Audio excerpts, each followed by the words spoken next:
Okay.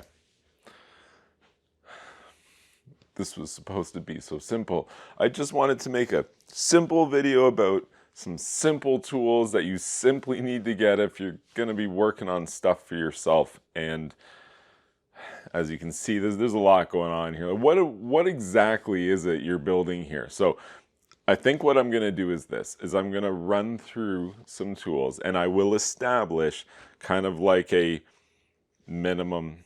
Everybody needs to have this. Like if you own a house or live inside of a dwelling, you should probably own this bag of tools. In fact, let's get started with the bag of tools. Okay, I got a bag right here.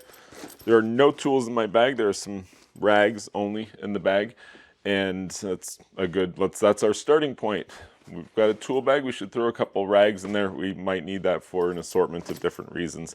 We'll build that tool bag together and maybe a couple of extra items, and we're going to talk about some more stuff than that, because if you're going to be doing work, like, so much of doing a good job, whether you're installing cabinets, fixing a toilet, doing electrical work, like a lot of this stuff comes down to the knowledge. Absolutely.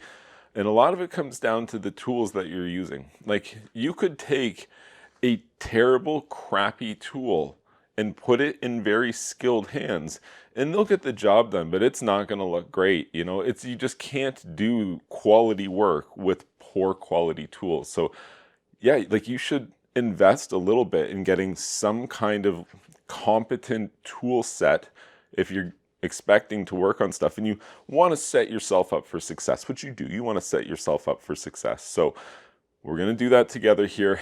It's going to take a little while, and I'm sorry for that. I wanted this to be a really quick and simple video, but let's just take our time with it, and we'll go through it from beginning to end, and I think by the end of it, you're going to have a lot better of an idea where you are in terms of what you need to buy. And I'm even going to give you some really great tips about, stuff like how to not spend a lot of money doing this, because let's just address that up front. There are two ways that you could approach getting a tool set, like a beginner's tool set. You could spend a crap load of money today, get it done, no problem. Or you could spend next to nothing like the next sunny weekend at a garage sale. Tools are kind of a thing that they intrinsically have value, but often when they go on sale or you find like an older thing, they're like lightning fire sale, like they're just cheap, just get them gone. I don't want my 5th socket set, just get rid of it. 10 bucks, 5 bucks, 2 bucks, take it away. You know, that's the kind of stuff that you can do if you're a thrifty shopper. So we don't have to spend a lot of money doing this, but you definitely could. You definitely could. Where to start? Oh no. Okay, so you're a person in a dwelling, in a home. You're going to work on stuff. There's a bunch of things that you're going to need, and there's kind of a limit because you have to respect that if you're not a tradesperson, you're not trained in this stuff, some of this stuff is dangerous. You could hurt yourself or somebody else or damage something that's expensive, and now what are you going to do? So we do have to respect that. I don't want to gloss over it or anything, but the nature of my YouTube channel here is that I'm teaching you how to do stuff. Stuff that, I don't know, you could cordless drill or a sawzall. Yeah, you could definitely hurt yourself with one. Don't be really careful, even though, some of this stuff is dangerous. If you're going to be a person who lives in a dwelling or owns a home, you need to know stuff about electricity and breakers and wiring. And, most people, me included, can't hire somebody to do everything. It would be so expensive. Some things you just have to do for yourself. And it's my feeling that this is something that we're going to just see more and more of in the world. We're going to see more people having to do more for themselves. That's why I'm making this YouTube channel. Let's build a toolkit together. So where to start? Oh my gosh. Okay, so let's just start with a hammer, right? We're going to need a hammer. I think that's a definitive thing. So first of all, the world of hammers is pretty big. It's small hammers, medium hammers.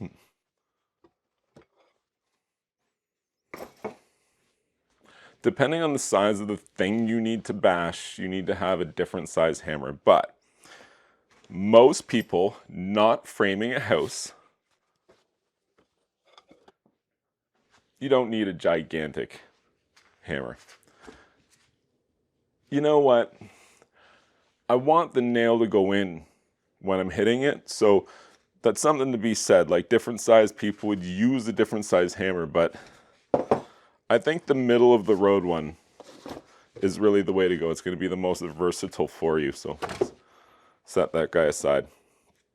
So since we're on the hammering subject, we'll jump over to mallets. There's a ton of stuff around your house that could be fixed with a solid wrap from, and then you could use a rock or a hammer or something like that. But like, the answer here would be mallet. A rubber mallet would be the right thing to apply a solid wrap to something that needs that to fix it.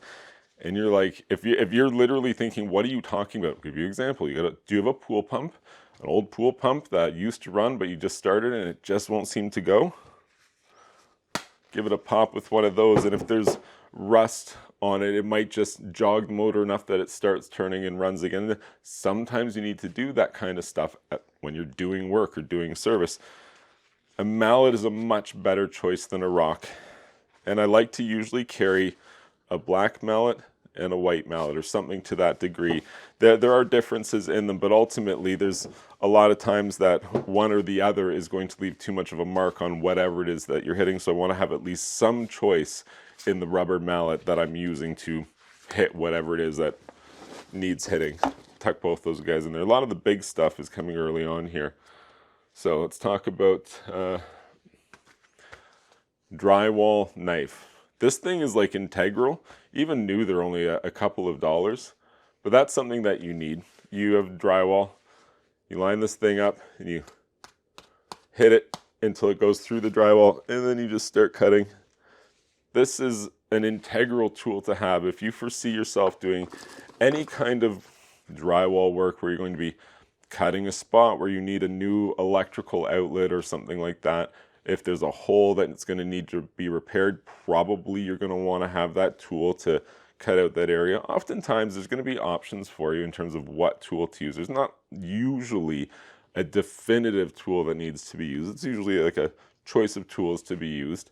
That one there is probably going to be a real go-to item for somebody who's novice into this, who maybe doesn't want to use power tools for everything.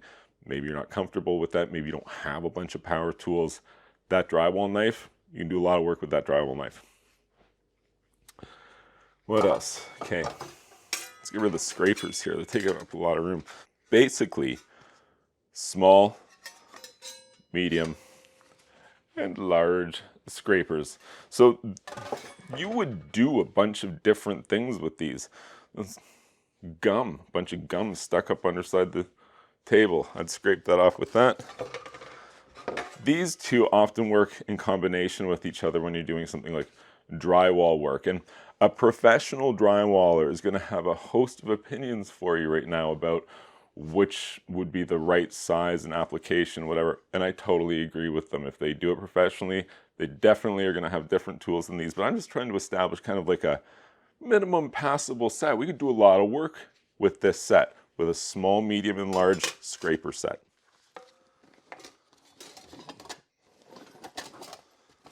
Bag's filling up already. Okay. Should we put the crowbar in there? Does it fit nicely? It does, okay.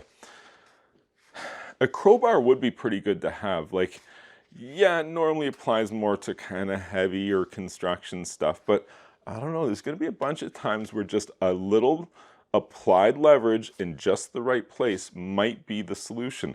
And that's to say nothing of burglars in the middle of the night. So we'll just put that guy right on in there. Since we put that in, this one is a nail puller tool.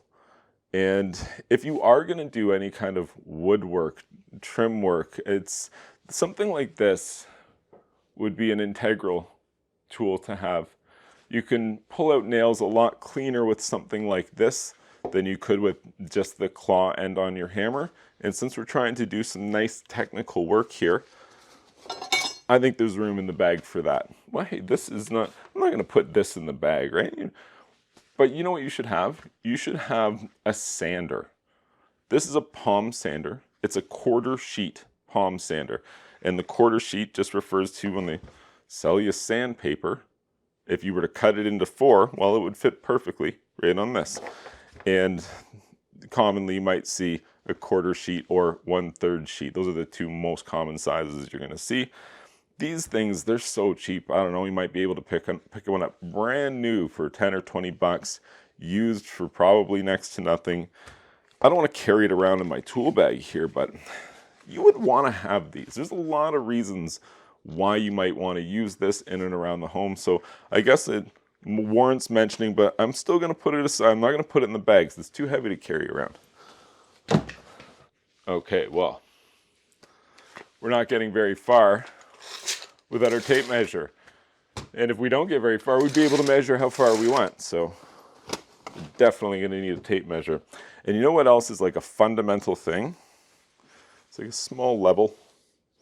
A level is great to have. In fact, you probably want to pick up a couple of different levels of a couple of different sizes.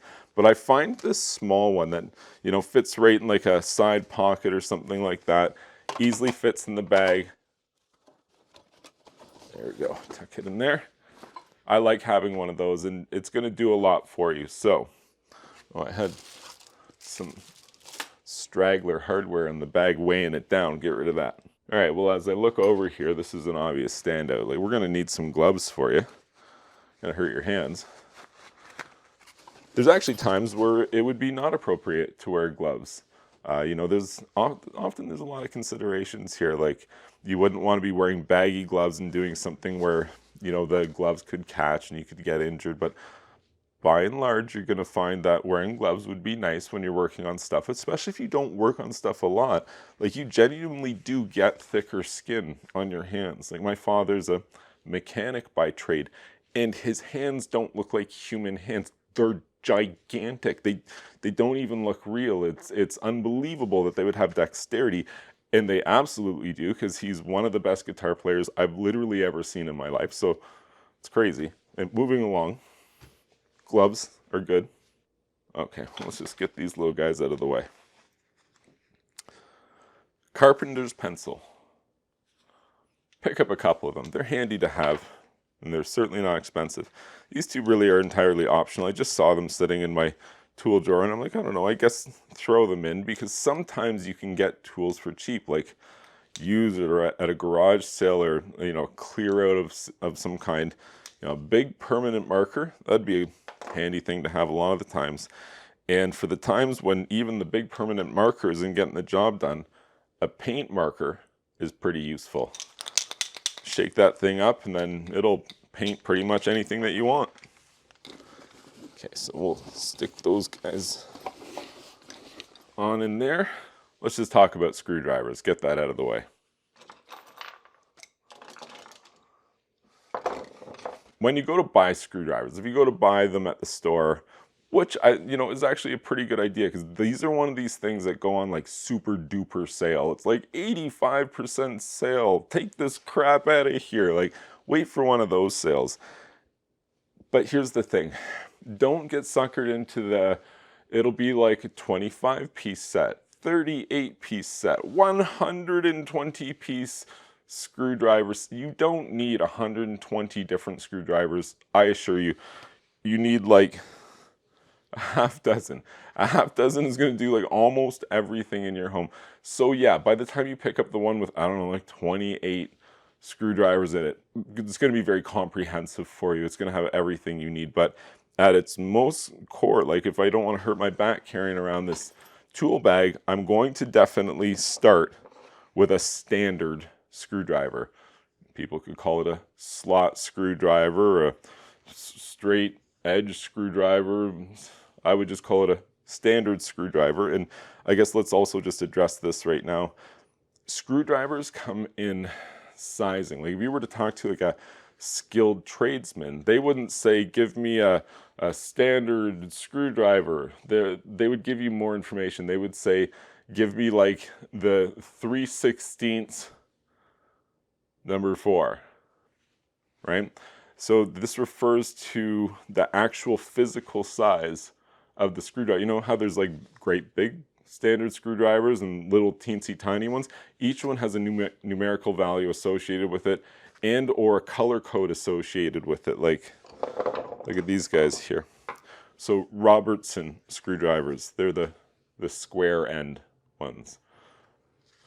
Green Robertson and red Robertson. When I'm asking about a Robertson driver, I would say pass me a red Robertson, or a red Robbie, I might say, or a green Robertson. When I'm doing that with a Phillips driver, which would be the star-shaped ones, we try to use the right names. It's going to be helpful in the long term to learn these.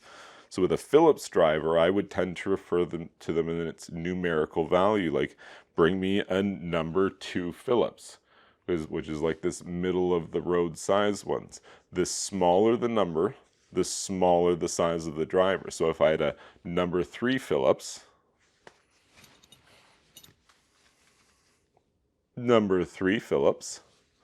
as you can see, here, get out of here, number 1 Phillips. Look at that. Twice the size. So, and that's not referring to the length. It just so happens that this one's long and this one's short. It's not important. A number 2 Phillips is probably one of the most common drivers that you're going to use just with your hand for doing stuff around your house. So that's a very important one. Slightly smaller Phillips driver, also useful. So you've got the standard ones. The green and the red Robbies, I kind of flew past them there. The Robertson drivers. These are fundamental clutch items that you're going to be going to time and time again.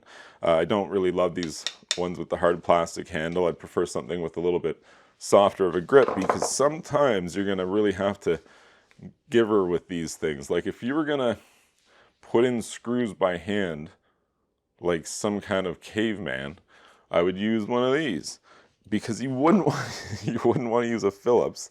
Like, I mean, if you properly size it to the screw, it can be done, but if you're going to do that kind of work, you're going to do it with a red Robertson. So I want a smooth and comfortable grip on it that's not going to rip my hands to pieces even all the way through the gloves. But this is like electrical work. You do a lot of electrical work with green Robertson. Also use red Robertson in electrical, but use this a lot more with like framing or woodwork, things like that. Larger screws are going to use the red Robertson. You're going to use these all the time for sure. So we talked about the Phillips 1 and 2, the green and the red Robbies. That's just right. I didn't even mention that. Okay, so standard, we talked about that. You could have a couple different size slot standard screwdrivers. One in the middle of the road is pretty good. You're not going to use it as much as you think you are. So I have two different, these are not both number 2 Phillips. So why would I have 2? Well, this example is actually to show you, these are the stubby drivers because they're smaller. Normally you're going to use these, but every now and again, depending on what you're working on, it's a tight fit. You can't get in there with these guys. And it's pretty handy. Like if you have an entire set, I want you to have these guys, like 6-8 inches long, something like that. But it would be pretty handy to have that entire set in repeat with these stubby drivers. So think about it if that's available to you. So this is a tiny little slot standard here. I didn't talk about it yet. So I would refer to this as a panel driver. And a couple, maybe other people would call it something else. This is a very small slot standard screwdriver. And you would use this for a lot of different stuff. Especially for like opening the casings of this or that. You know, if you have a set of these, you could even have like small ones for like eyeglasses repair, things like that. But having at least some kind of very small, more delicate standard screwdriver, like, you know where I would use this? Light switches. You know, light switch screws and the covers for like an electrical outlet with that tiny little slot standard screw. This one might be a good choice to use there. Put that there. Oh, I just mentioned precision drivers. This is a precision driver. Voila. So that tiny little guy there is for doing precision work. You often buy these in a kit that comes with, you know, a dozen or so of the standard and Phillips, and it's for like actually doing like eyeglasses repair and other things like that. I just like to have one or two in my toolkit because you want to be versatile. You never know what you're going to have to deal with on the fly here. And something like that, especially, again, if you go to like a garage sale or buy stuff used, you can get this stuff for a song. It's really quite available. Oh, here we go. Okay, well, I know where we're going next here. So here we have every screwdriver I just talked about. Remember how I said that we should get the stubby driver? You should also pick up an assortment of bits, and you're going to use these bits in something like a cordless screwdriver, cordless drill. We'll get to that in a second here. But for now, you need to know something. You need one of these guys. Is that easier to see? And you would take one of these, driver bits, boom, pop it right in there. And then it facilitates a quick change, so you don't have to keep removing it from your drill and switching it out. So one of these little guys is very important. And then whichever bits you think you're going to be using, pick those up as well. Toss those guys in there. So I pulled the drill out. Let's talk about the drill. Okay. Up until now, there's no drills and cordless stuff and whatever in here, but you know what? It would benefit you so often to have just a small, capable cordless drill, because the world of cordless drills, if you've gone and looked into it at all, it's a very deep world, and you're going to find a ton of different opinions, so many options. You're going to be buried in information. So let's just start somewhere, okay? And we're going to start with the Milwaukee brand, and we're going to start specifically with their M12 series. So I have absolutely no affiliation to these guys. I wish I did. Milwaukee, rain tools on me, because I love these things. But you know what these ones are good for? If you're a mechanic or building a house or a contractor or anything like that, they have more powerful tools. You probably know about them or own them already. But the M12 series is the most usable tool of the smaller series that I've ever encountered. Normally I would have something larger like this Bosch guy here, right? It's a great impact driver. It's got a lot of miles on it. It makes me nice and strong because it's basically like a barbell that I have to carry around with me. This thing is like a lot lighter. Not as light as you'd think, because this is actually a pretty heavy tool for its size, because it's, again, very capable. And even though, what was that one, 18 volts? Well, it's only 14 fourths older than I thought. This one is a 12 volt. Power tools have come a long way, or cordless power tools have come a long way. In a 10-year span, the offerings are so much more plentiful, so much more powerful, bigger, more powerful batteries that last longer, and tools that can do more before they brown out. Or that means like you go to do something and it doesn't have the power to do, like a corded saw or a corded drill would. Nowadays, the cordless tools can do almost anything. You don't need to do almost anything, and you also probably don't need to spend $1 million doing it. The Milwaukee M12 are expensive because they're Milwaukee. Milwaukees are definitely top dogs in terms of premium brand, premium cost, but these aren't their most expensive ones. So maybe you'll find that the price is a little more affordable, because we're not going to buy 40 tools here. They make probably 400 tools. We only need a drill. We need the drill. The drill is awesome, and I totally want to have that. So you get that.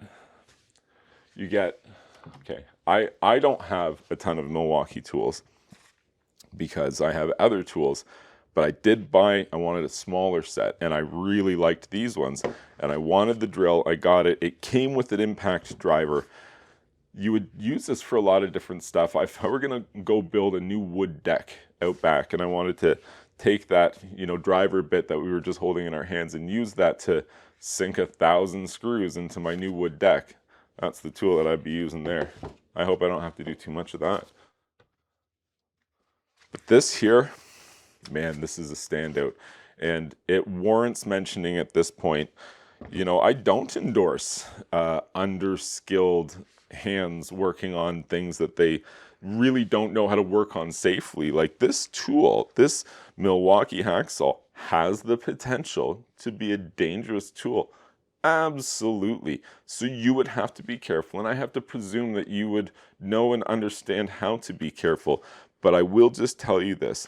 This is a great tool that if you're doing work around your house, like what are you going to do? Cut every 2x4 by hand? You should buy and use a skill saw. I know a lot of beginners, you pull out a skill saw, especially a corded skill saw, and be like, here, let her rip. Their interest in the project blanches. They're just kind of, you know, not confident enough to do it, and their lack of confidence makes me a little less confident, because you have to be confident when you're working with tools. You have to know what to do, and then you have to do that. You can't just kind of be kind of uncertain about what you're doing, because that's when accidents happen. So, you know, training, stuff like that, I just couldn't go past the hacksaw without mentioning that. But the kit I bought, I really wanted the drill. The hacksaw was basically, you know, immensely discounted. They threw in the impact driver for free. But this tool, even if you're like a person who doesn't want to use a corded circular saw, because like I just mentioned, you're like, it's not within my comfort zone yet. It's not really like a day one basic tool either, is it really? So, but this one is really good. I like this one quite a lot. Take the blade out and pop that in there. So I'm going to put this guy in here. Even though I normally have a separate case, I'm just going to include it right in here for the carry weight. I'm going to include one battery. I'm not going to include the charger just for the purposes of this illustration, but I suppose you'd want to have the charger as well. So make sure the safety's on. Oh, see, it wasn't on. Safety check. So on the trigger where the thumb is here. So you've got your forward, reverse, in the middle, safety's on. Or take the battery out, up to you. In there, should you buy other cordless tools? It's totally up to you. Like, I mean, yeah, totally. Fill your life with cordless tools. They're awesome. I love them. But there's a limit, right? So what are the ones you really need to get? Like a small capable set like that, even if you went on to buy other bigger, better, more capable tools, there will still be a lot of time and place in your life where you're going to those ones that I just put into the bag there. So they're really kind of a solid investment from a premium brand that has a reasonable expectation of longevity. So I can't put my personal guarantee that you're going to buy that for life, but I know some people who own Milwaukee tools, like maybe the entire lineup, and they put those things through the paces. Like, I know these people and I know the type of work that they do, and it is a miracle to me that their tools work, but they do, and there's a reason why they use them. So that's why I'm happy to endorse them without any affiliation whatsoever.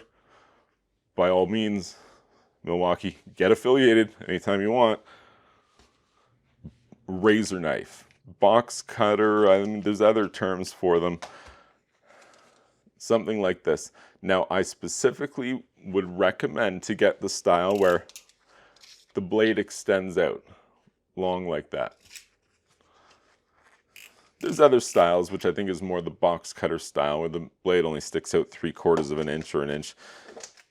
We're trying to build a more capable tool set here. If you only want the blade out that far, then we do so.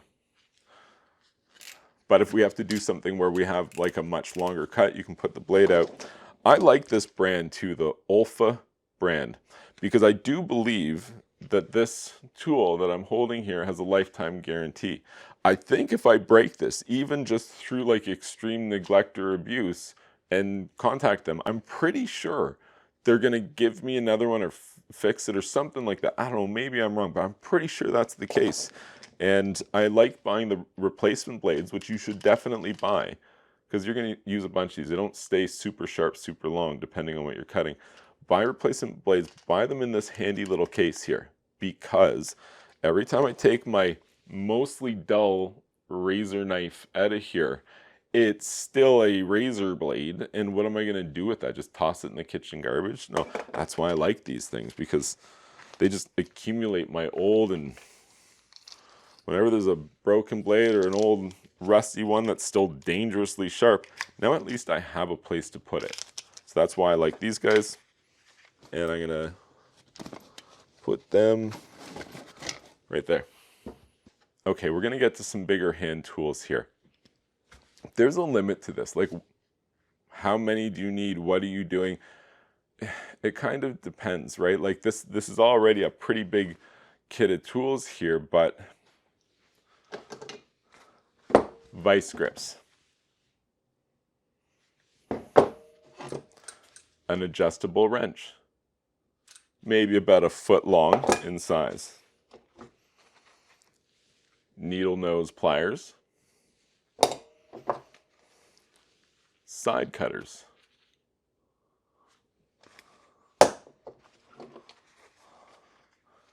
linesman's pliers,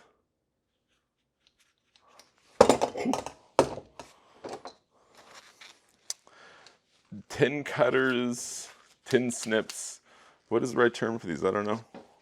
But this is an interesting tool. So this tool is going to be one that you go to when you have to cut something that you've tried other things and they're not cutting it. This is possibly the right tool that you're looking for.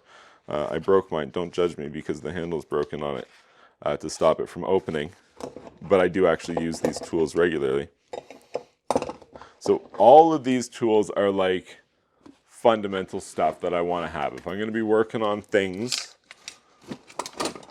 I certainly want all of those for a lot of different reasons. Like, I mean, an adjustable wrench, how basic, right? Okay.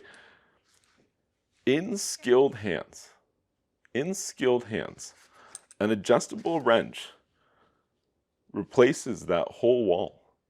And like, I'm not trying to get into some sort of internet argument with people. No, like these are clearly better. You would do better work if you use those. I totally agree. But oh no, I'm broken down on the side of the road. I have one of these. Well, you've got a shot, especially if you're skilled, right? So there's a right way and a wrong way to use tools.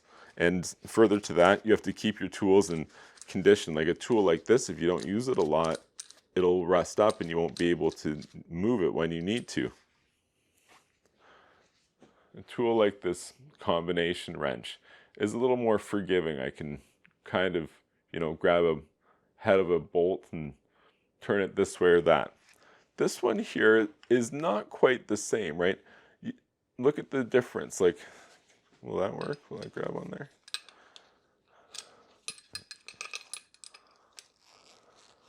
So right now, there's a lot of torque that's being applied to this bottom hinge here. Less so when I do so like this. So there is a right way and a wrong way to use a tool like that. So just because you have it doesn't mean you can do everything and replace this entire wall of wrenches. But in a pinch, in skilled hands, if you're careful, if you know what to do, you can probably get away with replacing a lot of tools with something very basic like that adjustable wrench. Channel locks. Adjustable channel locks.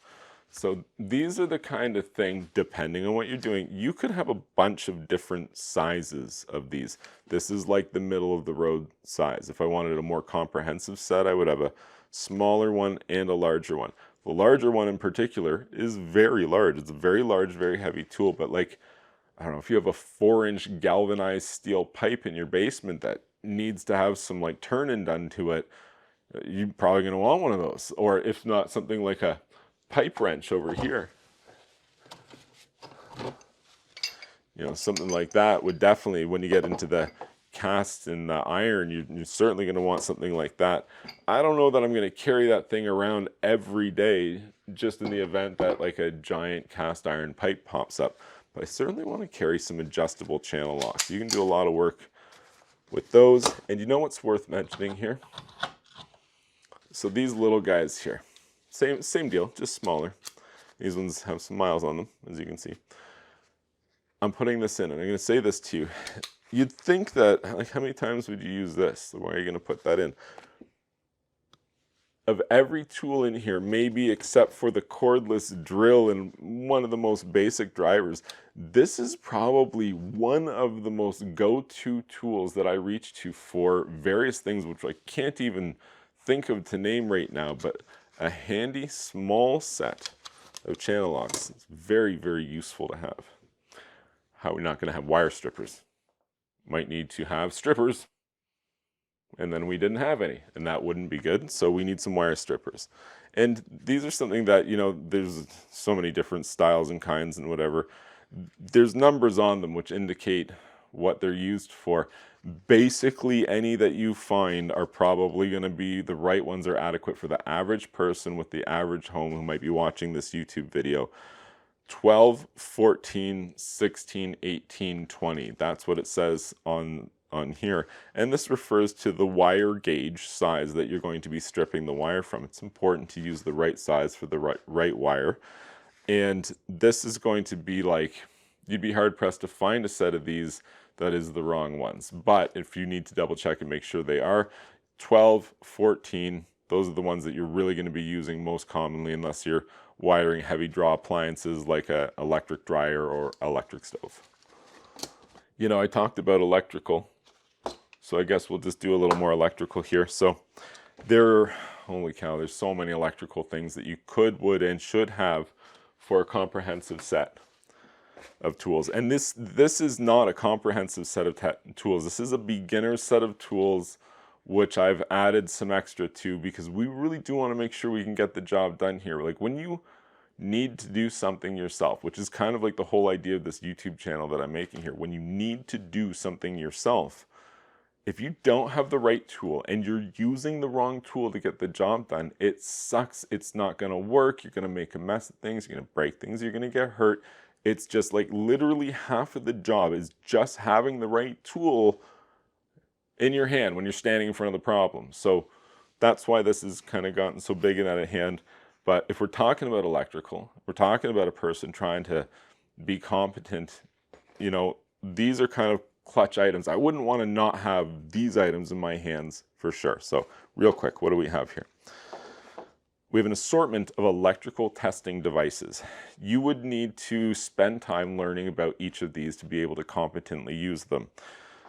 This one is an electrical voltage tester, or a tick tester. Commonly, that's what we used to call it. And it's such a simple and interesting device. So it looks like a pen, but it's really just like a plastic knob on the end there. And I'll turn it on here. Voila, it's on. Is there anything happening? Well, watch what happens when I bring this near electricity, like any kind of electricity. I've got lights, like LED lights running under there.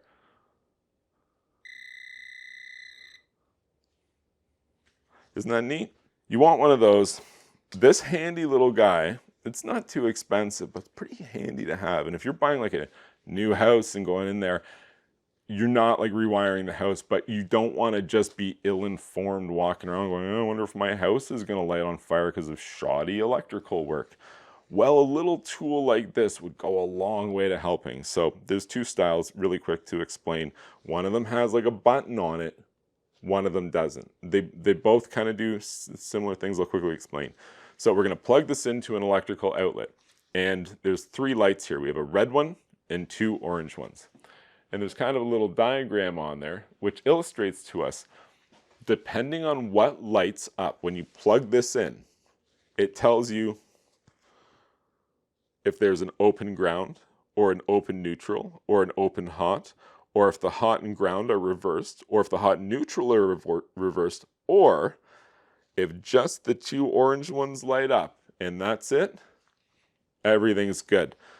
So that's the function of this thing. The addition of the button is for ground fault. So really what this is a checker tool, an electrical checker tool. The addition of the button, if yours happens to have that, is for checking of ground fault circuits. So you've seen these in your home. They're like a regular outlet, but there's buttons on them, test and reset.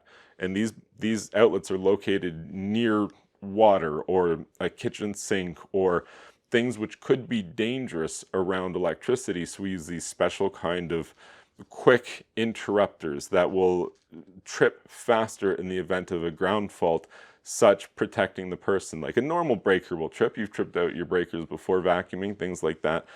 But if you didn't have one of these like kind of hair trigger fast trip things, a GFI, then somebody could get hurt. And so you're supposed to have them by code around certain things. If you have them, plug this thing in, make sure it lights up like it's supposed to, and then press the button, and the GFI should trip. You should hear it audibly trip, and it should stop working. The lights go out, that plug doesn't work anymore until you reset it. That's the function of this little guy, and it's pretty handy to have. So we'll toss that in there. We have to talk about this. Geez, you know, as I pull this out, I'm thinking like I could make a whole series on this. I could, would, and should make a whole series on electrical testing. I'm not trying to make an electrician out of you. I'm not trying to ask you to, or encourage you even, to do something you shouldn't be doing where you most definitely could get hurt or worse. But like, I don't know, at some point, I didn't know how to test for electricity either.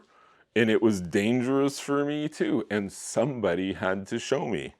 I wouldn't say that it's good enough that, oh, you saw a YouTube video, you're good to go, right? Like, here's the deal. I went to college for this, and my college professor, in particular, the one that taught me this exact class, he sucked. He was so checked out, like he wasn't there. He wasn't there more than I wasn't there, if you know what I'm saying.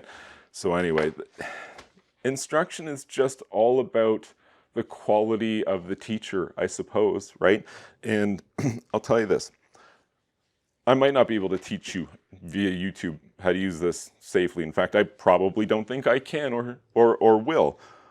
But I'll probably do better than that guy did with me. And then it's up to you. Wander out there into the big scary world and do your best to try to not get electrocuted like I and everybody else does.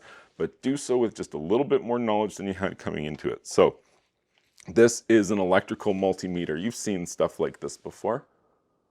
So there's a bunch of stuff going on here. First, let's just address right off the bat the lobster claw. You might not have that on yours, and that's totally fine. Unlikely you're going to need that. I just wanted this amp probe because it allows me to do some specific electrical testing that you can't normally do. And I don't want to get too technical for this, but basically with electrical testing, a lot of times you have to remove something from the electrical circuit, isolate it to be able to test it accurately. But with an amp probe, I can just walk up to something with wires and put that around one of the wires, and now I can know stuff about the amperage, how much amperage is actually traveling through these wires, which is super useful to know, but totally optional. Definitely not something that you have to have. If yours looks like this and just doesn't have the lobster claw, totally fine to use. I wouldn't even go out of my way to find one like this, but let me see if I can quickly find one that looks a little different. So this is maybe like the one that you have or want to get. Looks like totally fine. I would buy it, especially if it said Klein on it. I like that. If it said Fluke, that'd be even better. So in this case, I'm just going to talk about this guy here. There's really only two things that you're going to be testing with this. One is going to be something to do with alternating current or something to do with direct current. I'll give you an example. Alternating current. A dishwasher or an electric stove or a light in your house or your television. Direct current might be digital circuitry or stuff in your car, right? Because it runs up from a car battery, and a car battery is different, right? It is different. It's direct current. House is alternating current. When you look at a meter, it's very simple. Alternating current is denoted as a sine wave pattern, and that's just the alternating wave up and down. The direct current is denoted by a straight line with a dotted straight line underneath of it. So these are alternating current and direct current. And ideally you want a multimeter which can test alternating current and direct current. That would be very important, and a minimum I would want to have. And it's also very important to use the right one. If you're using the wrong one, like if you set the thing wrong on your multimeter, you're not going to be able to test what you're doing, and that's inaccurate at times or dangerous at worst of times. Like, look, you could get yourself an oscilloscope too, and you could do component level troubleshooting of everything in your life, but most people aren't going to do that. But if you wanted to be competent, like, you want to have the ability to tell if something's, you know, has electricity in it. That tick tester that I showed you earlier, if you're like, oh, let's use that, that's easier. I would not. I would not. Like, if it was like something I wasn't worried about, like very low voltage or, you know, a car or something like that, I might, you know, use something that's less accurate than a multimeter, but really not. There's a lot of danger in electricity because there can be compounding factors like water or other things, or there was more voltage than you thought, and actually that's more dangerous now, and etc., etc. So I just use a multimeter as my bare minimum before I will expose myself to any potential harm or hazard with electricity. I use something like this, I set it, I test and verify it works by testing a known thing that does work. Boom, it's working. Now I test the thing in question. Oh, it's not live. Then I'm confident that the thing I'm working with is not live. And you need a multimeter to do that. In the bag, multimeter. Okay, you guys, back in the scrap heap.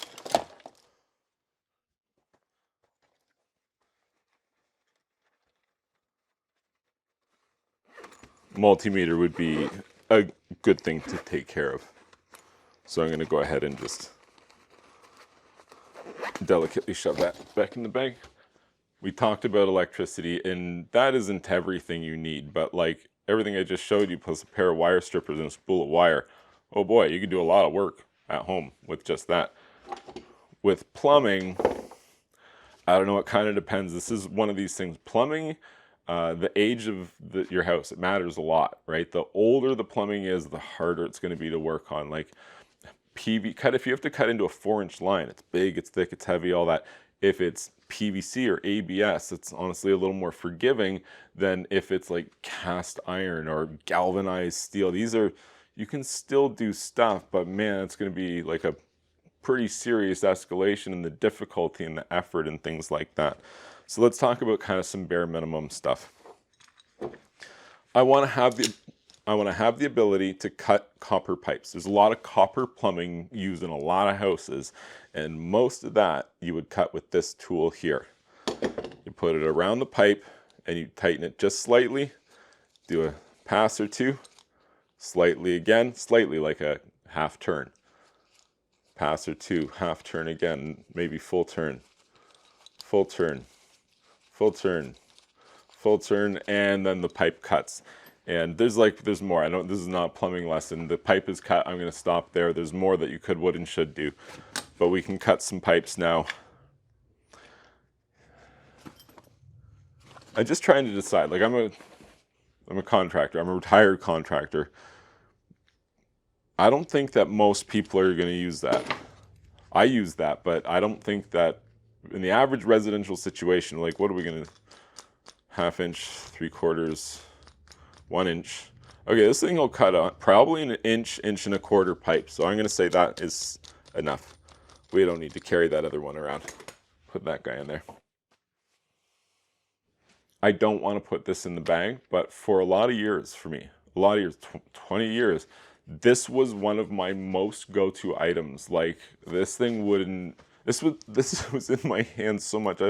Actually kind of depresses me to talk about it a little bit, just thinking about this. So I don't use hacksaws at all anymore. It's the entire world of manual sawing and manual drilling, for that matter, has been entirely replaced with way more competent, way more affordable, way more available cordless power tools. And so now, instead of my trusty hacksaw, which once upon a time was my best friend, sits dusty and idle on the shelf, I carry a small contingency of various hacksaw blades to accompany that totally sweet Milwaukee hacksaw in there. There you go. Oh boy, she's getting pretty big. Let me see here. Okay, this is here. I'm going to talk about it. I'm not going to put that in there because it just isn't going to make the cut. But you know what? You need a caulking gun. A good caulking gun is something that you're going to use, I don't know, 6 times a year if you were doing like average home maintenance. If you were like just bought a home and you're going to take care of it, what am I going to need regularly? You're going to need a caulking gun fairly regularly for a host of different applications. So I'm not going to put that in the bag because the bag is, quite honestly, like I could probably get it in there and probably get it shut, but I'm just going to leave it aside. You should get one. And I'm going to do the same thing with these two items here. You're going to need some stuff here that you're just not carrying. I don't carry my full drill bit contingency with me to every job that I go to, but at the same time, I don't want to have no drill bits. That's just not a thing. So, and having the wrong size drill bit, like well, just carry one drill bit with me. It's like, that's not how this works. There's a reason why there's a lot of these. I can't name an application where it doesn't matter. Like you don't just use the wrong size and ream it out like crazy or just make it like oval or oblong. Like that's not how it works. You have to have a drill set of drill bits, not in the bag, but you need it. Similarly, like depending on what you're working on, Allen keys are pretty commonly used. Like I don't know, if you're doing bike repair, you're going to use these every day. In the average home, you're going to need them occasionally, and when you do, nothing else will do. But it's not something I'm carrying around every day. You still probably want to have some. Like one thing I want to mention here is like a socket set. It's not going to go in the bag. It's not even like beginner level tools. Most of the time that you use sockets would be like automotive. You're going to be using sockets every day with automotive. It's something heavy. If I was going to mount a TV on my wall, a great big TV, and it's got to be super strong, I'm not going to be using a Red Robertson driver to sync that hardware. Whatever hardware I'm using is probably going to be bigger, more robust, and it's probably going to have a hex head on it that I'm going to have to use some sort of driver situation, impact driver or manually. But I'm going to leave the socket set out for now because it's kind of a deep world unto itself. You could have tiny ones, you could have the biggest, most comprehensive ones. I mean, cover yourself in as many tools as you want. If you end up like me, you have so many tools you can't actually get to the problems that you need to fix for all the tools that are in the way. For now, I'm just going to leave the socket set out. We have one adjustable wrench. It's going to cover all of this and all of the socket work that we need to do. I know that sounds crazy, but on an elementary level, from a beginner standpoint, like honestly, this is where we're going to start here. You could, would, and should buy a socket set at some point. Those are one of those things that get just like crazy clearance saled as well. So keep your eyes open. At some point, do buy and get one. Absolutely. I'm just not putting one in the bag right now. Like, look.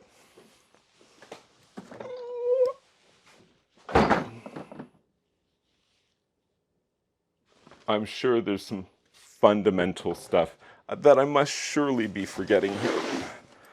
Because when you're going to start doing work for yourself, like, there really is no end to it. Even each individual thing that you're going to be working on, electrical, plumbing, carpentry, masonry work, like you name it, there's so many things. Each and every one of those individual trades will have an entire like room full of tools to do that trade specifically.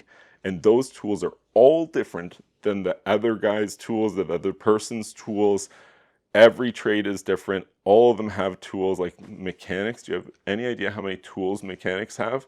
If there's any mechanics that happen to be watching this video, they're laughing now because their entire lives are just covered in tools. The investment you have to make to be a mechanic is immense in terms of the tools that you need to buy.